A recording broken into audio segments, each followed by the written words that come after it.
today's topic is how to master yourself on GST dealer registration. I hope everyone knows about GST dealership. So a dealer who's dealing with the taxable supplies and who's falling under the GST Act should register themselves with the GST department. Right. So today's topic is about the dealer registration. In this, I'm going to show you how to do the registration. And before that, what are the prerequisites required for the GST registration? And I want everyone to understand the concept. Okay, why should we go for a registration? Who has to register and whom it is compulsory, whom it is not compulsory, kind of a basic things you have to understand, right? So myself, Manikandan, I'm the Chief Knowledge Officer at Asset Tally. This session is organized by Asset Integrated Info System, #1 Tally partner in Telangana and Andhra Pradesh. You can be in touch with us through assettally.com for all your Tally related products, services, TDL integration, and manpower recruitment services, and also for your training. We'll start the session with the understanding of GST registration. There are three things I'm going to discuss today. Very important thing, that is a dealer classification and threshold limit. That is how the dealers are classified. So you know very well that all the dealers are not liable to fall under GST. And some of them it is exempted, some of them it is compulsory. For some of them, they can do it as a voluntary basis also. So I'm going to tell you the classification of dealers and the limits in which they are liable for a GST registration. Number 2 is submission of online registration. I'm going to teach you how to submit the online form to become a GST dealer. The third point is the possible errors. What are the errors you are going to face when you are doing the online registration of GST dealership, right? These three things we are going to discuss today in detail. First, we'll start with who is liable. So the question is, who is liable to register with the GST department? See, it's very simple. People will not prefer to do any statutory compliance registration unless and until it is compulsory, because we don't prefer it. It's a liability. Okay, so if you don't follow the rules and regulations properly, if we don't maintain the books of accounts properly, or if we don't file the returns at right time, we'll end up with the penalties, huge penalties. Okay, so to avoid that, we try to escape from this statutory compliances, but it is compulsory for some people, right? So GST registration is the first step in the statutory compliance. Suppose you are starting a business, your business is liable for GST, and you are doing a business above the threshold limit, or you're doing some interstate transactions, you're doing foreign transactions, kind of a businesses, for them GST registration is compulsory, right? And we are going to discuss dealer with exempted supplies to whom it is not applicable. So it is not that every dealer has to register. Some of the dealers who is dealing with the exempted products, especially, for example, I'm a farmer. I'm doing a crop, and that is worth of lakhs or thousands or crores also. Since I'm doing the exempted supply, there is no need for a GST registration. Okay, so even if I'm doing the business in crores, there is no need for GST registration. So I'm having a agriculture, horticulture kind of a forms. So in that cases, GST registration is not compulsory. But there are cases if I'm doing the taxable supply. So supply of goods or supply of services in the threshold limit, above the threshold limit, then it is compulsory. Okay, so I'll tell you what is the threshold limit later. But if my business is above the threshold limit, so my business is supposed to register with the GST department. And finally, voluntary registration. Suppose I'm doing a business which is taxable supply. Let's take an example. I'm the hardware engineer. Okay, so what the service I'm doing is taxable supply. Okay, and my turnover is less than the threshold limit, less than the limit specified in the GST Act. But still, if I'm interested, I can go ahead with the GST registration. Okay, it is optional only because the turnover limit is less than the threshold limit. Even though if I prefer to do registration, if I want to track my business with proper compliances, or if I'm going to get some corporate clients, or if I'm going to get some business from other states and all, it is compulsory. Okay, otherwise also, if I'm preferring to do the compliances, I can do the registration. Now, very importantly, small businesses, okay, most of the time they're getting into the trap. Okay, I'm not suggesting you like don't do the registration and all. Okay, so the trap here is most of them are thinking that their business supposed to get registered. I want everyone to understand the concept before they register with the GST. I met one businessman. Okay, he's doing very small business. I just asked a question: why did you register under GST? As your business is not above the threshold limit. He said very simply, my bank manager told me to register with GST to open a current account. So most of the businesses are thinking that to open a current account, GST registration is compulsory. It is not so. Okay, so now we have to educate the bank manager or bank staff, whoever it is. If they tell us that you have to open GST registration for your current account, we have to tell them that there is a threshold limit and my business is going to be less than the threshold limit, so I'm not liable for a GST registration. Suppose if your business is not liable for GST registration, but you did a registration. Okay, you can do it. That's why I said voluntary registration is also possible.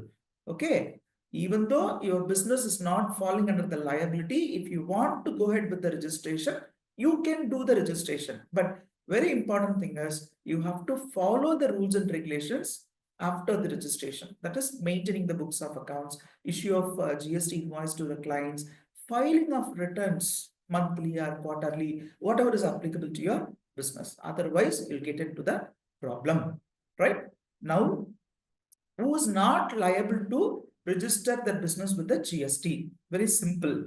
Suppose you are doing a business which is exempted from GST. Okay, as I said, like you are doing a small business, not small business, you are doing a exempted product, agricultural product. Okay, it is not at all taxable.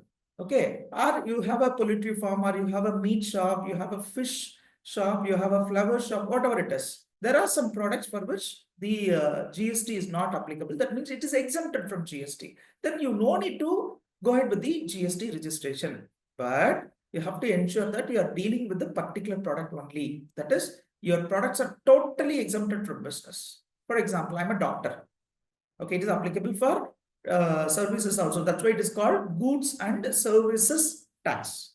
Okay, I'm a doctor. I'm doing a medical practice. Okay, I have my own clinic. So there is no registration.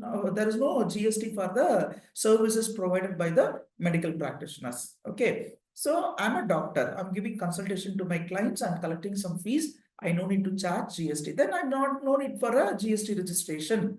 So my business is exempted from GST. Okay, there's no need for registration. I'm coming to the threshold limit. So I'm talking about the threshold limit. So government has fixed some limits. Okay, if your business is beyond the limit, then you're liable for a GST registration as per this GST Act. Okay, so you have to understand GST Act is passed during 2017.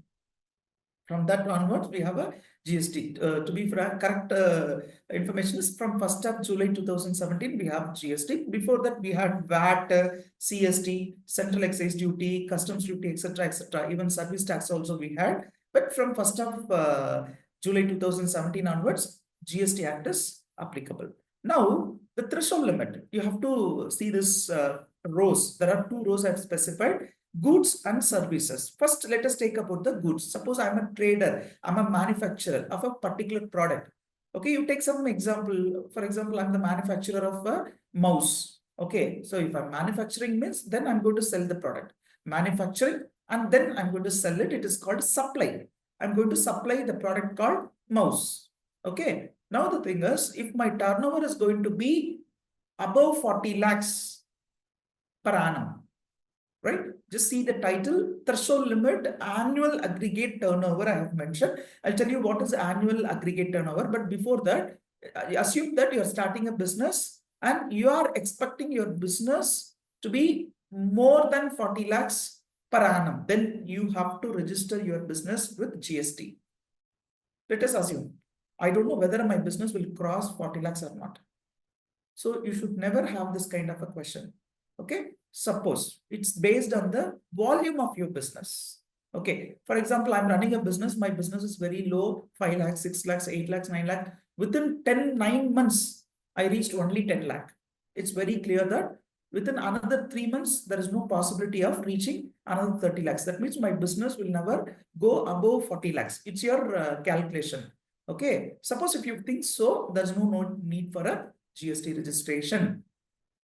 Assume that I bought raw materials for 50 lakhs. But I'm assuming that my business will be less than 10 lakhs in another 1 year. There's no way. Okay. So officers will never accept it because you are expecting more business. That's the reason you got a raw material of 50 lakhs.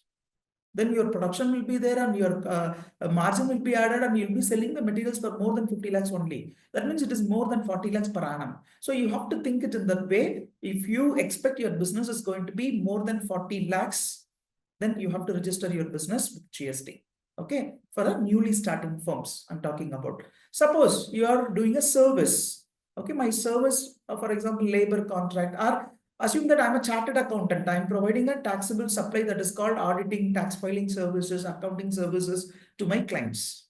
Okay, so if my turnover is going to be above 20 lakhs per annum, then I have to register my business with GST. Okay, so initially nobody will estimate, but somebody will estimate. Okay, if you feel that your business will go beyond the threshold limit, then better you register your business with GST, right? So this is applicable for other states. I have specified other states. It's very simple. We are all located in Andhra, or Tamil Nadu, or Karnataka, Telangana, kind of a states, Gujarat, Madhya Pradesh, Maharashtra, Bihar, Uttar Pradesh, kind of states should follow this category of 40 lakhs and 20 lakhs. Other special states means northeastern states like Assam, Tripura, Manipal. Okay, so these kind of states should follow the limit of 20 lakhs and 10 lakhs. Suppose my business is located in Arunachal Pradesh. Okay, then my turnover is expected for 20 lakhs per annum. Then I have to register my business. We don't need to wait for 40 lakhs. Even if my business is 20 lakhs, I have to register my business. This is the threshold limit. Okay, you have to understand the concept of threshold limit. Very simple for trading business. For the states like Tamil Nadu, Andhra, Karnataka, Telangana, it is 40 lakhs. For the service business, it is 20 lakhs. Okay, and for the other special states, it's going to be 20 and 10 lakhs. If your business is going to be above this threshold limit, then it is compulsory to do the GST registration. And I have mentioned a word, aggregate turnover. What is aggregate turnover? It's very simple. For the calculation purpose, for example, I'm a farmer. Every year, I'm doing a business of 25 lakhs, 30 lakhs every year. Now, I'm going to open a stationery shop. My stationery shop is going to have a turnover of 10, 20 lakhs. Okay, let's take a fixed figure. In my agricultural activity, I'm going to do 25 lakhs per annum. And in the stationery business, I'm going to do 20 lakhs. So this is called aggregate turnover. Okay, I have to club all my incomes, whether it is a taxable or non-taxable. Of course, for GST registration, if you are doing a taxable supply, then only you are liable for a GST registration. But for the calculation purpose, you have to take your taxable as well as non-taxable supplies. Together, if your business is going to be above 40 lakhs, then for you, it is compulsory. Your business should get registered with the GST. Even you're not going to pay GST for your agricultural products. Okay, still you are going to get exemption for that. But for the calculation purpose, to become eligible for a GST registration, you have to take the figures together. Then you are going to calculate GST only for your stationery, not for your agricultural products, right? Now, there is one more twist. That is, even if your threshold limit, your business is doing less than the threshold limit.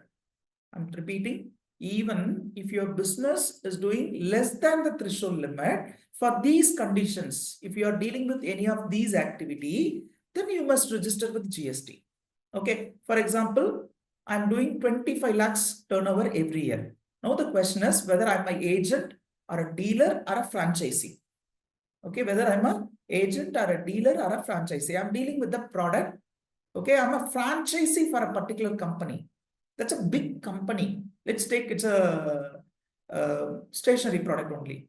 Okay, my turnover is 25 lakhs. As per the threshold limit, there's no need for a GST registration. That is very clear. But I'm the franchisee for a particular brand. I'm an agent for a particular brand, or I'm a dealer for a particular brand. In this scenario, irrespective of your threshold limit, whether you're dealing a business for 25 lakh, 30 lakh, whatever it is, even if you're doing it for 5 lakhs, your business is supposed to register with the GST. So the title here is, what we are discussing right now is, irrespective of the threshold limit, even if my business is not reaching 40 lakhs, I must register myself with GST for all these cases. First cases, if you are a dealer or a agent, or you are working under particular brand as a franchisee, then your business should get registered with GST. Number two, online or e-commerce. You are doing an online business, exclusive online business. Okay, I know one of my friend who's doing business through e-commerce activity, who's doing business through Flipkart or Amazon, etc. Okay, he simply is creating some craft and he is selling it in the Amazon, Flipkart, in the online portal. Then you must register your business even if you are doing it in thousands. Okay, to be frank, my friend is doing 10,000, 15,000 orders for every month, not more than that. He's doing some craft work and he's selling it to the online portal. Okay, he's not earning in lakhs, or he's not earning in crores also. He's just earning in thousands. But when you're going for a registration with Amazon or Flipkart kind of a online portals, their first question is you must register with the GST. Otherwise, they don't accept your orders. You cannot become a member in Amazon or Flipkart. So you have to register your business irrespective of whether your business is crossing the threshold limit or not. Then casual taxable person. It's very important point. Most of the time, this point is not discussed. Casual taxable person. Very simple. I'm doing a business in Hyderabad. I'm a GST registered dealer. Now I'm doing a business at Hyderabad. Suppose I want to do a small business at Tamil Nadu. That's a casual business. For example, catering. I have a big catering firm at Hyderabad. So it is coming under Telangana state. Okay. So that's a big business. I'm doing it good. Now I'm taking one order which has to be executed from Tamil Nadu. That's a casual business. It's not my permanent business. Okay. I have to go to Tamil Nadu, stay there for 5 days, 10 days, and I have to do the business. Right. So the place of supply is Tamil Nadu. In that scenario, again, you have to register your business in Tamil Nadu. Now the question is, it's a small business, temporary business. It's not going to be the permanent business in Tamil Nadu. Then why should I register permanently? For them, there is a separate registration called casual taxable dealer registration. For them also, there is no criteria like Tamil Nadu. Sorry, there is no criteria like turnover. Okay, they cannot say like my turnover is going to be only 5 lakh or it's a temporary business. They have to register as a casual taxable person irrespective of their turnover criteria. Fourth point is interstate supplier. For example, I'm doing a small business that is less than 20 lakhs per annum, and I'm not going to register my business with GST because my threshold limit is not reaching. Okay, so it's just 20, 25 lakhs only. But my business should be restricted within the state. I mean, the business should not cross the border. I should not do any sales beyond my state border. Okay. So if you want to do some supply to the next state, for example, my business is located in Chennai. One order I'm getting from Tirupati, which is the other state, Andhra Pradesh, right? Now I have to register my business with GST. Otherwise, I should not supply to my Andhra customer, right? And finally, non-resident taxable supply. Suppose I'm not a resident. I'm a US citizen, or I'm coming to India. I'm going to do some small business on my casual trip. But that's a taxable business, right? I don't have a PAN card even in India. Then also I have to register my business with GST. That time, I should not say like I'm not reaching the turnover criteria of 20 lakhs or 40 lakhs, right? Irrespective of the threshold limit, for these cases, even if you are not reaching the limit of turnover, you must do registration with the GST department, right? Now, you should understand what type of dealer registration you are going to opt, because there are two criteria. That means two classifications. One, regular dealer, another one is a composite dealer. See, every dealer is considered as a regular dealer. Okay, there is a difference between regular dealership and composite dealership. Okay, now every dealer, when they are called as a regular dealer, how they are differentiated from composite dealer? Very simple. I'm doing a small business. Okay, take the limit of 50 lakhs, 60 lakhs, 70 lakhs, even in a small business. Okay, even 1 crore, it's a small business only. Per annum, I'm earning, my revenue is 1 crore. It doesn't mean that my profit is 1 crore. Okay, there is a difference between revenue and profit. My turnover per annum is 1 crore. So for me, GST registration, GST monthly filing, maintaining books of accounts, issue of tax invoice is not that much easy task. So what I can do is I can go for the second type that is called composite dealer. There is a limit. Okay, if my business is going to be less than 1.5 crores per annum, then I can go ahead with the composition scheme. You have to understand the threshold limit. Threshold limit is 40 lakhs and 20 lakhs. Suppose I'm a trader, I'm dealing a business for 40 lakhs, then I'm liable for a GST registration. But I can opt for the two options. I have an option whether I can continue with the regular or a composite dealer.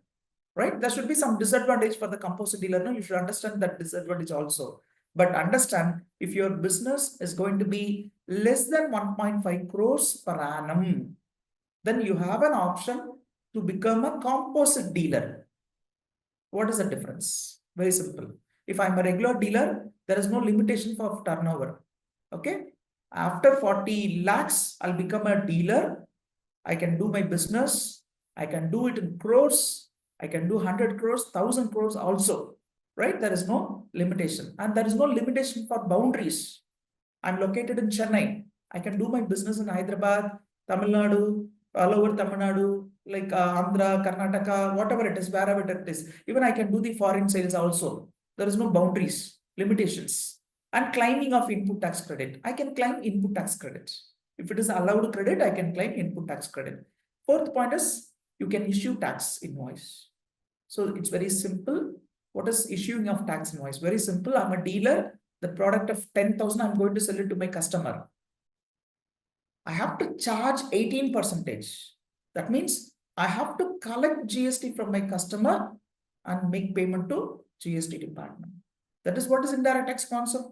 I don't need to pay out of my pocket. I have to collect it from my customer and remit it to the government. So to collect that 18%, I have to issue invoice. That invoice is nothing but tax invoice. Now, as a regular dealer, I can collect tax from my customer and pay it to the government. That's my duty. I'm not going to pay out of my pocket. I'm going to collect it from a customer and give it to the government tax departments. That is what is issue of tax invoice. I can issue tax invoice and collect it, right? And all these things are not available for the composite dealer. Now, it's very simple. Regular tax rates levied 3%, 5%, 12, 18, and 28. You know very well about the GST rates. For gold, it is 3%, and up to 28% we have GST rates. For industrial products, air conditioners, kind of a machineries, luxury products, there is a percentage, highest rate is 28%. It starts from 3. Now, as a businessman, I can charge it from my customer and I can remit it to the government. But in case if you are going for a composite scheme, why I'm going to become a composite dealer? Very simple. I don't need to file monthly returns. I don't need to pay GST on a monthly basis, right? And that advantage, I'm taking composite dealership. But I have a lot of disadvantages. The first point here is I have a turnover limit. Okay, if I'm doing business more than 1.5 lakhs, that's all. Sorry, 1.5 crores, I'm not a composite dealer. I should become a regular dealer. Okay, I cannot enjoy the benefit of composite scheme. So there is a turnover limit per annum. I have to check it properly whether I'm crossing the threshold limit or not. Per annum, 1.5 crores is a turnover allowed for me. Okay, so if I'm an ambitious businessman, I want to develop my business, I want to do it in crores, and I want to develop my business in all the states, all the countries. So I should not go ahead with the composite scheme because there is a restriction. Number 2, supply within the states. I should not do my business beyond my state. Okay, if my dealership is registered with Hyderabad, I can do business within Telangana. Not even Andhra Pradesh, I'm allowed to sell the product. Number 3, I cannot claim input tax credits. So if I'm a composite dealer, I'm not allowed to claim input tax credit and I cannot issue tax invoice. For example, I'm selling a product worth 10,000. For that, 18% is the normal GST rate. Now, I cannot issue tax invoice stating that 10,000 plus 18%. That's nothing but 1,800. So I should not collect GST from my customer. Then what is the criteria? See, direct tax means I should collect the taxes from my customer and remit it to the government. But in this composite scheme, I'm not allowed to issue a tax invoice. I'm not allowed to collect the normal tax rate from my customer. Instead, I have to issue invoice only for 10,000. I can fix any price. I can fix it for MRP. I can fix any price and I can collect money from my customer. But I'm not supposed to mention the taxes in the invoice and collect it from the customer. Finally, I'll be paying tax out of my pocket. Be clear with these terms. I'm not going to collect tax from my customer. I'm going to pay 1% out of my pocket for the total turnover. This is the criteria for the composite dealer.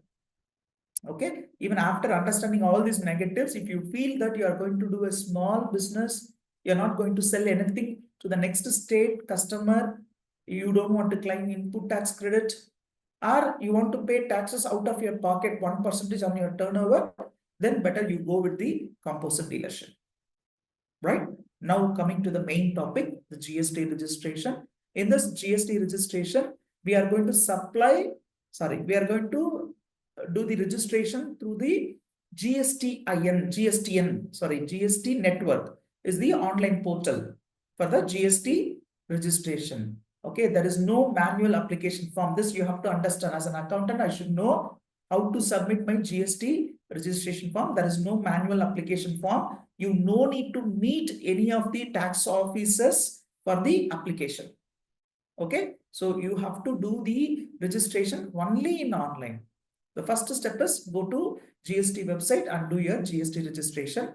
And number 2, what is the task handled related to this is amendments. After the registration, suppose if you feel there are some information missing, or you give a wrong address, or you want to make some changes on your address, or you want to add one more branch, or you want to change the business products which you are dealing, or you want to include some services in your business, whatever it is, that is called amendments.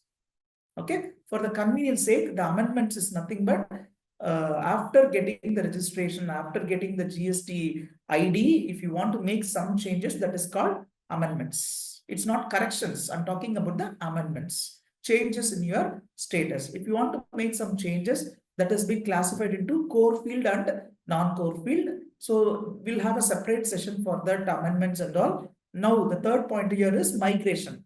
Okay, suppose you are a regular dealer. Okay, and you feel that your business is very low in volume and you don't want to have so much compliances and complex.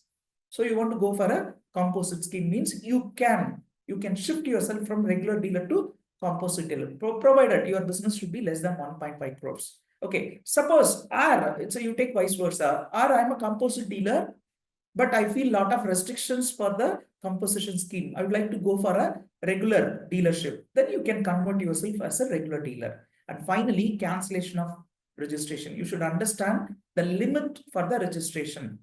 There is no limit. I have registered myself within the GST department. And first you have to understand there is no registration fees. You are not going to pay any fees to the government. All the dealers are invited to become a GST dealer. Okay, so government will be happy if you are a GST compliance person. Okay, so even if you're not making payment, your transactions will be tracked. So you can see it, even the PAN card, if even there is no income tax liability, I have a PAN card. If I file my return with nil returns, government can track what is happening in Indians within the citizens, right? So for that reasons, you can become a dealer even if you are not liable. So suppose if you want to cancel your dealer registrationship, you can cancel. Okay, I'm doing a business. One day, I feel that my business is not going fine. I don't want to continue that business. I can cancel my registration. Okay, either dealer can cancel the registration, or suppose officer feels that the dealer is not following the compliances properly, is not filing the return, is not making the payment at right time, then maybe department will cancel your registration. There is no lifetime for your registration certificate unless and until you do some mistakes or you commit some mistakes and department scrutinize and finds that you're doing all rubbish and you're not making the commitments properly, then department may cancel your GST registration. Right? Right. What is the important factor for GST registration? Now we are going for a practical session. I'll show you how to do the GST registration. I'll open the GST portal and I'll show you how to do this registration. Now, GST registration is PAN based. First, you have to understand this. It is PAN based. Okay, suppose I'm a proprietor. I'll be having a PAN card. Okay, the registration is going to happen for the PAN card. Okay, earlier, I'm talking about the previous taxes like Tamil Nadu General Goods and Services Sales Tax, or Andhra Pradesh General Sales Tax, or all those things were not registered through the PAN card. Okay, there were cases where a businessman can register themselves with the commercial tax, that is sales tax, which is the earlier versions of GST. Without PAN card also I can register. Okay, I can register without PAN card also. I can do business in different name. Department cannot trace whether it's by a same person or a different person. But after GST, registration is only through the PAN card. Okay, if he is a proprietor, proprietor's PAN card is enough for the GST registration. Suppose I'm just 20, I'm just 18. Okay, so I haven't applied for a PAN card, but I want to start a business and register with GST. No, first step is to apply for your PAN card. Okay, even there is a space mentioned that it is applied, but you have to get your PAN card, then you have to go for a GST registration because your registration number consists of your PAN card. Okay, so for that purpose, your PAN is compulsory. That only that is the main thing used for tracking your business activity. And if it is a company like a partnership firm, LLP, limited liability partnership, OPC, private limited company, public limited company, society, cooperative society, kind of a companies, organizations, they can use their organization's PAN card. You have to be very clear. If it is a proprietorship firm, is a single owner for the business, he no need to get a separate PAN card for the business. Okay, for example, my name is Manikandan, but I have a stationery shop called A1 Stationery Mart. This is my stationery shop name. I'm the proprietor. I'm the single owner for this business. Now, there is no need to get a PAN card for my stationery shop separately. My PAN card and my stationery shop PAN card is same. So proprietorship means proprietor's PAN card is used for the dealer registration. Number two, if it is a company, other type, all other type other than the uh, proprietorship form. Okay, so other than proprietorship, company's PAN card supposed to be used, not the directors or partners. First, they need a company's PAN card. Now, whom we are going to supply this registration? That's a big doubt everyone has. Okay, so the registration certificate has to be submitted in state government or a central government, whether the GST is collected by state government or a central government. So earlier some myths were following like both the governments are charging tax. No, it's not so, but it is monitored and controlled by both the governments. Okay, so central government as well as state government, your application is going to reach both. There are two set of officers. Okay, because you are going to pay CGST and SGST. That means your taxes are shared between the state government and the central government. 50-50. If you are paying 18% GST for a particular product, 9% goes to central government, 9% goes to state government. So your application will reach both the officers, CGST and SGST. There is no separate office or there is no separate website or there is no separate registration. There's no need to register two applications at all. Single application only, it will be accounted for central as well as state. Now, second thing is, it is a state-wise separate registration. You have to understand it clearly. Suppose I'm doing my business in Tamil Nadu. I'm submitting my application. A part of application or the application will reach central offices as well as the state offices. State here it is Tamil Nadu state. Now I would like to start a business in Tirupati also, which is coming under Andhra Pradesh. Again, one more time, I have to apply GST registration in Tirupati circle. So while doing a registration, it will ask an important question: which state? You have to mention whether it is Tamil Nadu or Andhra Pradesh. It is not that you are submitting application only once. If you have a branch at multiple states or union territories. So even I'm having a business in Tamil Nadu, I'm doing a registration in Pondicherry. Separate application to be submitted for Pondicherry branch registration. Okay, but I'm having a branch within Tamil Nadu, Chennai, Trichy, Madurai. Okay, within Tamil Nadu I have. Then there is no separate applications. Only one application is enough. Okay, one state, one registration is enough. Or if you want to do it separately, you can do it. That's the second thing. But one registration is enough. Okay, in one state. Now, importantly, before you start your GST registration, you should have three things in your hand. Okay, number one is your PAN card. Number two, your mobile number and email ID. It is very important. So you can ask a question, say nowadays everyone is having mobile number and email ID, but here it is compulsory. Okay, because all your communications are going to happen only in the mobile and email. Earlier stages, department will send letter to our house. If there is any query to our office, to our house, we'll be getting a letter. Nowadays, after this GST, everything is automated, everything is online. It will reach you in the mobile as well as to your email. So it is very easy. Early stages, we can say like, sir, I didn't get that letter. I was not at home when I'm getting the letter. It was returned to the post office. So you can give a lot of excuses. Nowadays, it's not like that. Okay. So you have to have your proper mobile and email. Okay, to ensure that whether you have a proper mobile and email ID right now, to ensure that in the beginning itself, they will ask you for a OTP. So if you're not able to share the OTP, you cannot continue the GST registration process, right? Now, coming to the main area, our application is divided into two, part A and part B. Okay, I'll show you from the portal. Our application is divided into part A and part B. Part A is very simple form. So they're going to ask your PAN card and the name as per PAN card. If it's my proprietorship form. For example, there is a name, legal name. The PAN card belongs to me. I'm a proprietor. Okay, my stationery shop name is A1 Stationery Mart. Of course, that is not the legal name. PAN card has my name, that is Manikandan. So my legal name is nothing but Manikandan. Then my mobile number, email ID. After I submit this information, very basic information, I'll get a OTP in both email as well as mobile. In this scenario, OTP will be shared to your mobile as well as to your email, and you have to give both the OTPs, then only you can proceed.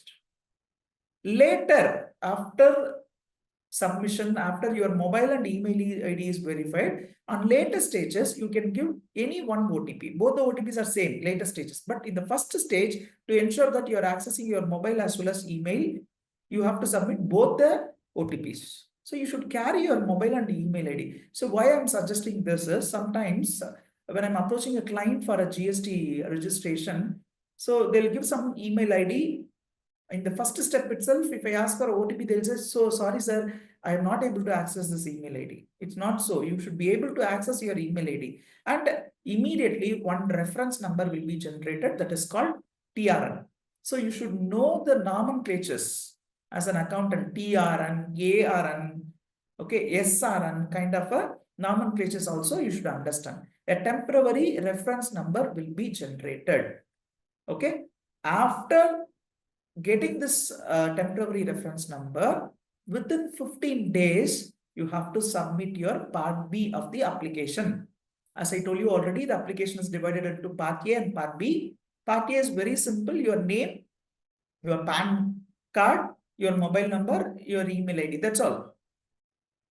Once you submit it, you'll be given a TRN. The TRN will be valid for 15 days. Within that 15 days, you should finish your Part B application submission also. Part B is also very simple. You are going to submit some more information about your business. That's all. Nothing is tedious here. Your business details, where's your business located, whether it's a proprietorship firm or it's a company, and your trade name, like A1 Stationery Mart, my company name. Okay, so kind of a basic information you're going to submit. Where is your office located? And then the promoter details. If it is a proprietorship firm, promoter's name, address, is PAN card, Aadhaar card, etc. And authorized signatory, whether business owner is authorized signatory or they have a manager kind of a representative. If there is a representative, that representative's name, email ID, address proof, etc. And principal place of business. That's nothing but the HO from which you are doing a business. And then your additional place of business. Sometimes you'll be having a branch offices or you'll be having a godown separately. So you have to mention the additional place of business where you're doing the business and state specific information. If there is any other registration you are already having with the state, then you have to mention that. That's all. And Aadhaar authentication, you must mention your Aadhaar, and the verification OTP will come. Once the OTP is verified, your work is done. Sometimes it is OTP. For big firms, it is digital signature certificate.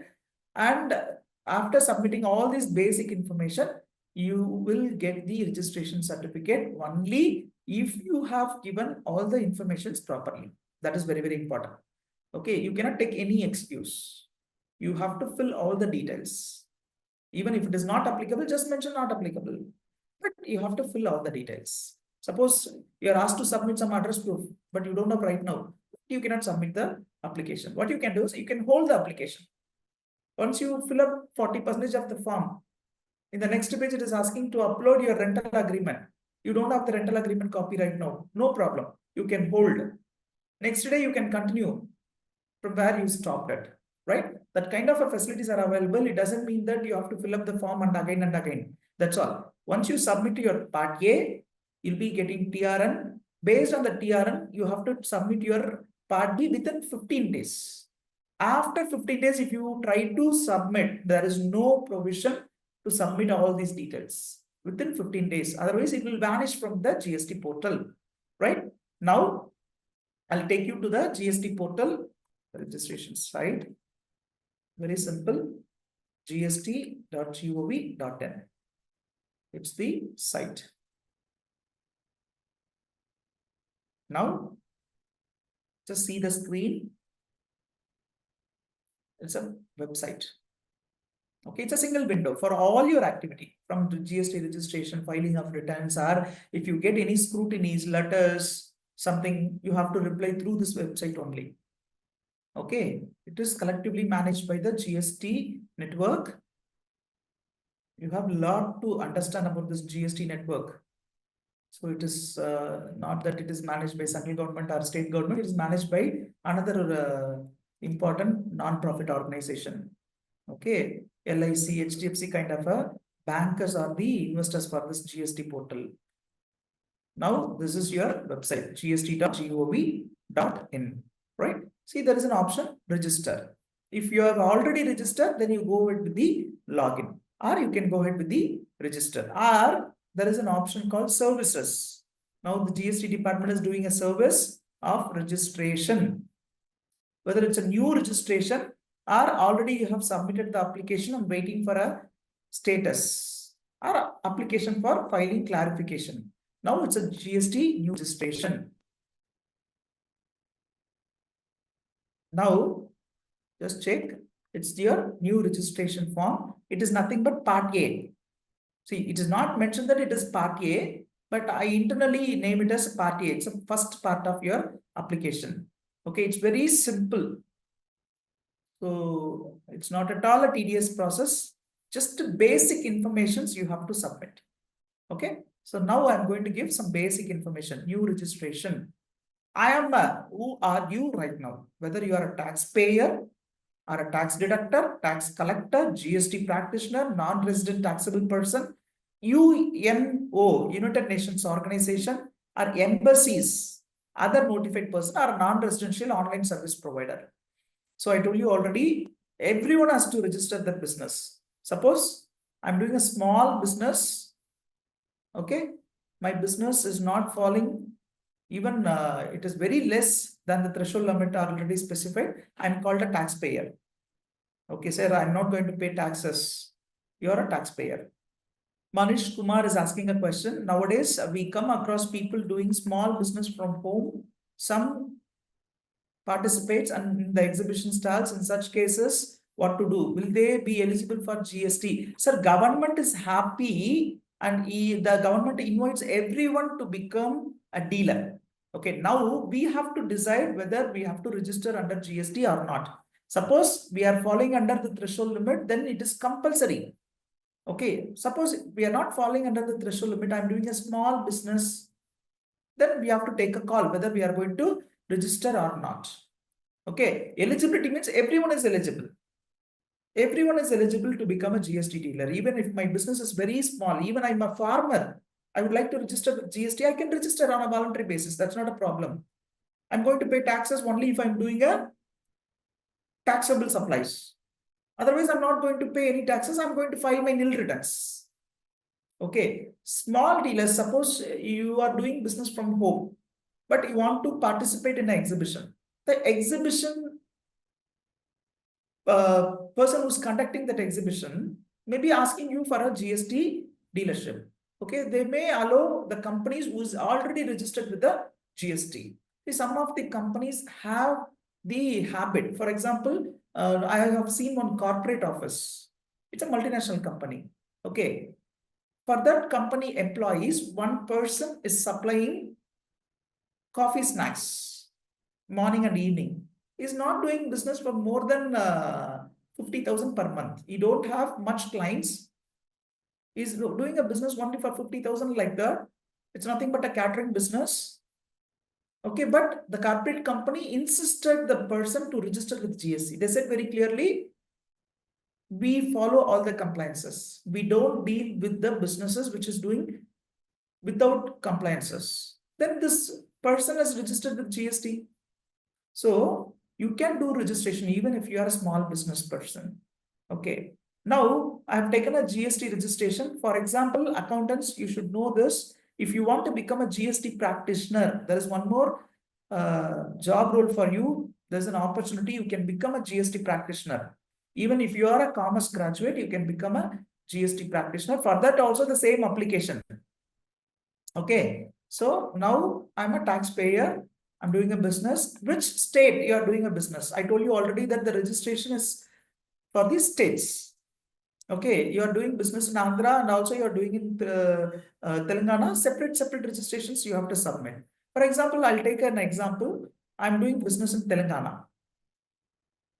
Okay, I'm doing business in Telangana. Which a part of Telangana? For example, I'm doing in Hyderabad. Okay, I can select Hyderabad, but it comes under which state you have to identify. So which city or district and legal name of the business. The legal name is nothing but the name as per PAN. See here very carefully. If mine is a company, private limited company, then my PAN card will also be with the company name. Mine is a proprietorship form. Then my name is nothing but the legal name. Okay, for example, I'll type my name, Manikandan, with initial, then my PAN number. So you have to be clear with the format of PAN number. Okay, see here, 5 alphabets, then 4 numericals, finally 1 alphabet. And then my email ID, my mobile number, right? I have to submit everything.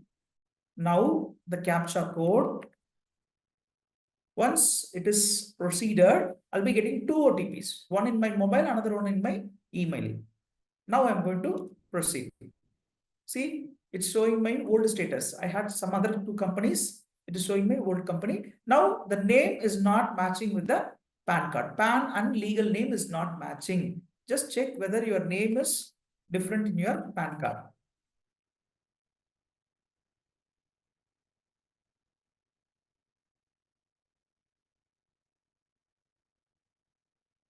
Still the problem is existing. There is a problem. I have to check my income tax portal whether my name is there as per this record or not.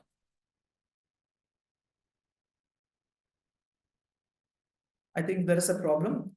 We'll stop this place, will not continue the same name.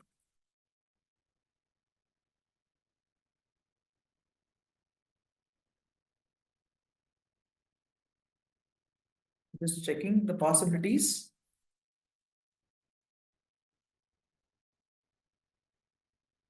There is a problem. So in this stage, this is also one of the mistake I'm doing. So what I have to do is I have to go to the income tax portal. I have to check the name as per my CBTT record. CBTT means Central Board for Direct Taxes.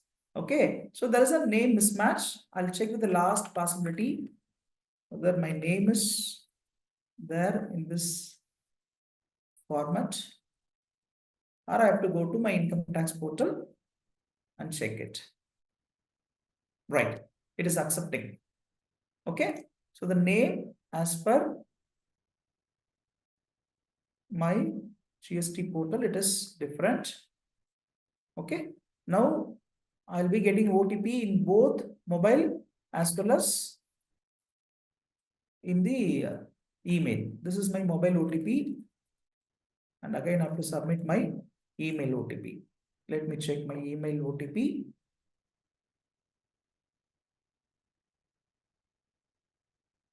That's all. I have submitted part A of the application.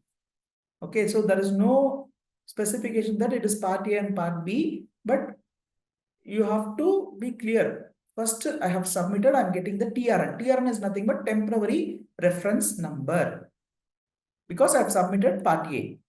When I'm submitting, the application form was not showing that it's a part A, but it says that part A of the application is submitted successfully. So I'm getting the TRN. You have to understand, you have to note down this TRN number for the future references. Okay. So in this stage, you will not communicate anything with the GST officer. This you have to understand properly. Okay. You're not going to carry any physical form of application. You're not going to meet the GST officer and hand over your PAN card or whatever it is. Okay. Nothing, only online. And this application is valid for 15 days. 19th of February, before 19th February, I must submit the part B of the application. Otherwise, it will become invalid. Then what will happen is, again, I have to submit my PAN, phone number, email ID, right? Now, if I have to proceed, I should have this TRM. Suppose I have all the details with me, like my business details, my rental agreement, my place of address, principal office address proofs, or my additional branch office address proof, proprietor's Aadhaar, photo, everything. If I have readily, I can proceed. So I'm taking a next step. Now there's no need to fill the new registration. It is TRN, temporary reference number. I have to mention my TRN and captcha code. Now you can proceed with the GST registration. Now onwards, you can mention any one OTP. That means OTP will reach your mobile as well as your email. Both are same, and you can take it from your email or you can take it from your mobile. So now I'm going to submit the remaining part of application. Here nothing is there to explain you. It's very simple. The relevant information you are going to submit. See my saved applications, creation date. My application number is REG1, registration 01. See in the GST, the applications are named in the order. Okay, GST REG1, application for a new registration. And it will expire on 19th of February. It's nothing but a draft. So it doesn't mean that if you are submitting a part A, you are going to complete you are going to become a GST dealer. Now I have to fill up the part B. Okay, there is a pen symbol. It's nothing but the edit symbol. I'm going to edit and I'm going to fill up the part B. Part B, I'm not going to teach you anything because you know what is there. Part B, see how many fields are there. Here 0 level. Okay, it will indicate you with the percentage of the progress. You are at the 0 level. That's why I told you submitting form A, you're not going to become a dealer. You have to finish everything and it will help you to identify the level of progress. First is business details. See, I told you already, legal name is nothing but the proprietor's name. But trade name you have to mention. Suppose I'm starting a business, A1 Stationery Mart. Now, since your trade name is A1 Stationery Mart, hereinafter, whatever the documents you are submitting, for example, you are going to submit your rental agreement. The rental agreement should have the company name, not only the proprietor name. Okay, suppose you are taking this business registration for a rental place. Then the rental agreement should be in the name of A1 Stationery Mart, proprietor Manikandan. So the documents also should have all the information. Then constitution of the business, whether it's a proprietorship firm or a company, private limited company, foreign company, depends on that the documents will be asked. For example, if I say I'm a proprietor, it's a proprietorship firm. It's very simple. Then the proprietor's Aadhaar, proprietor's PAN card, proprietor's photo will be asked. Suppose if I say I'm a private limited company or a public limited company, then it's very simple. The director's details will be collected. Suppose if it is a partnership firm, then the partner's details will be collected. So it depends on the constitution of the business. See, it's giving an error message. PAN provided is not matching with the constitution. I have mentioned that it's a proprietorship firm. Okay. Now I can mention everything. If there is any additional trade name, if you have any other name for your business, you can mention the districts. Okay, here it's going to ask a question whether it's a casual taxable person, whether you are doing a business as a casual business or you are very serious, you are doing a permanent business into the, you have to ensure. Okay, you are opting for a composition scheme? No. If you are not going to select it, that means you are doing a regular dealership. And reason to obtain a registration, whether voluntary or crossing the threshold limit. If you specify that you are crossing the threshold limit, it's very simple. The officers will ask, when did you start a business? How much is the turnover you are doing already? Show me your bank statement, etc.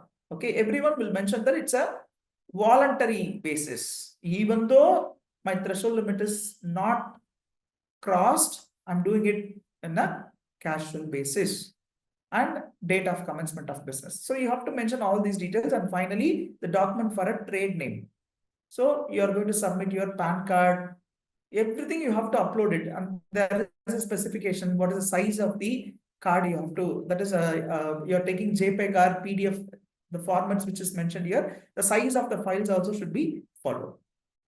So every stage you are going to save this application and you are going to fill page by page. First page, promoter details. If it is a proprietorship firm, promoter details supposed to be mentioned. If it is a partnership firm, then you have to mention the partner's details, their photo, their personal details like a PAN number, Aadhaar number, then authorized signatory. Okay, who's the authorized signatory? Whether the promoter himself can sign or is going to represent and some more persons like managers they can represent. Then the manager's personal details will be asked, his PAN number, his address, etc. Principal place of business. Principal place of business is nothing but the HO. So if you mention that principal place of business and there is no additional place, then the principal place of business address proof you have to mention. Then rental agreement is compulsory. To be frank, nowadays EB receipt and the municipal taxes paid copies are asked.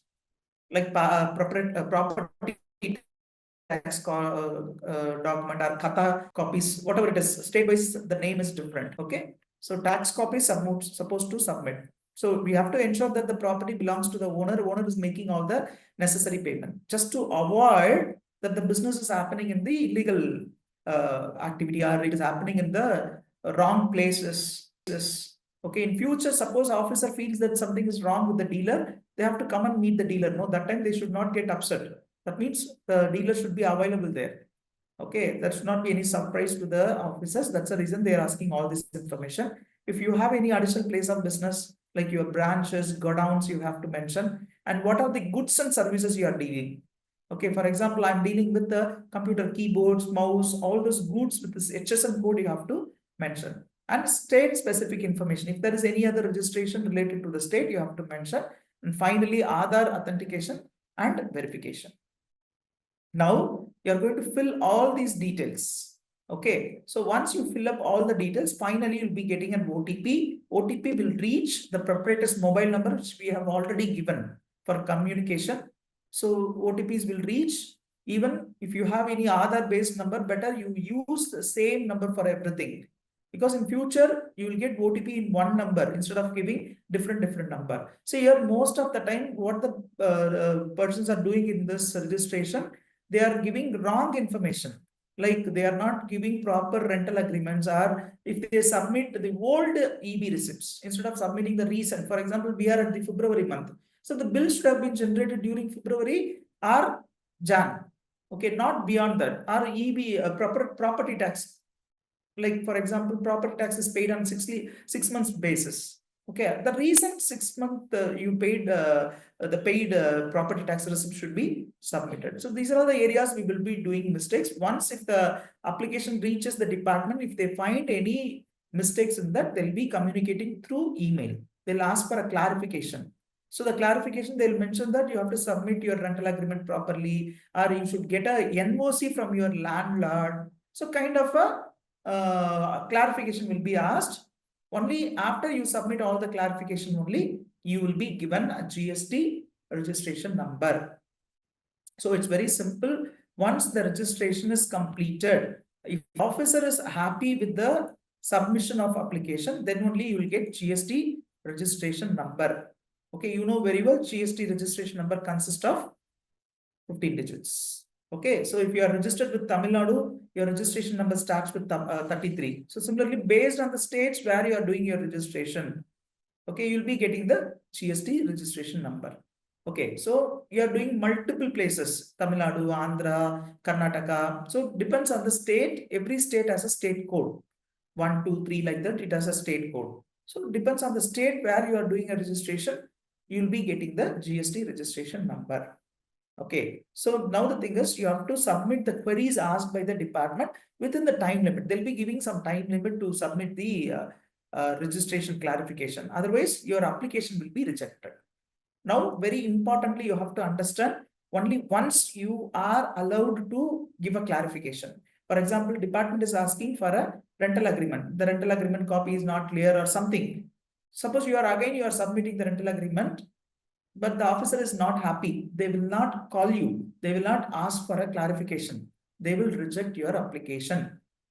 Again, you have to submit the application. So when the officers will call you, very simple. After you submit the application, there is a possibility officers may visit your office. The address you have mentioned in the principal place of business or the additional place of business to which the officers may be reaching for a verification. Whether really that office is existing there or not, they will be finding it. So meantime, your office should be open and you should have kept some board outside the office. So if the GST officer feels that you're really doing a business there, then only you'll be given the GST registration.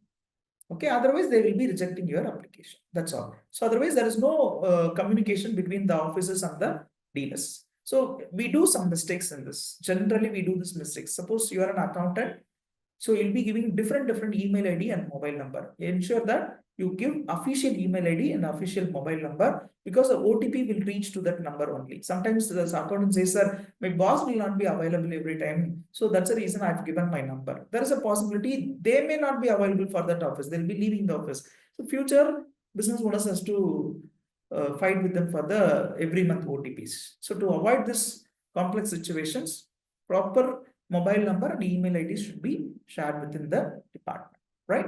So this is how we do the GST registration. Once your application is reaching the offices, they'll be taking some time. Mostly they are doing it within 2 weeks. If there is no errors found on your application. And if they are asking for a clarification, the clarification should be given within the time limit. They'll say like within 3 days you have to submit, or they'll be giving some deadline. So otherwise there is a possibility they'll reject the application and you have to submit it again, right? So thank you very much for your participation. And I'd like to give a small information that we are providing the placement supports also. And you can be in touch with us through tallyhr.com. So if the business owner is interested to recruit accountant through us, please get in touch with us.